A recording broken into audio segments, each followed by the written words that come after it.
আমরা ডিসেম্বরে নির্বাচন করার জন্য যে যৌক্তিক সময়টা আগে রাখতে হবে সেই সময়েই আমরা এই শিডিউলটা ডিক্লেয়ার করব ইনশাল্লাহ। প্রথমে বলেছি যে নির্বাচন কমিশন স্বাধীন, নির্বাচন কমিশন কারোর কথায়, কারোর ইনফ্লুয়েন্সে, কারোর সুবিধা অসুবিধা বিবেচনায় নেবে না। সেই বিবেচনায় আপনি যে প্রশ্নটি করেছেন, কারোর কোনো নির্দেশনা, ইনস্ট্রাকশন, ইনফ্লুয়েন্স এগুলোর ঊর্ধ্বে উঠে নির্বাচন কমিশন কাজ করছে। স্থানীয় সরকার নির্বাচন এবং সংসদ নির্বাচন দুইটার প্রেক্ষিতটা আমরা বিবেচনায় নিচ্ছি। আমাদের কথা হচ্ছে যে ডিসেম্বরকে সামনে রেখে আমরা এগোচ্ছি।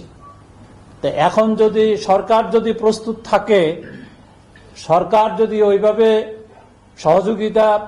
সহযোগিতা ঠিক নয়, স্থানীয় সরকারের নির্বাচনের কয়েকটি দিক রয়েছে, যেমন সিটি কর্পোরেশন, পৌরসভা, ইউনিয়ন পরিষদ, জেলা পরিষদ।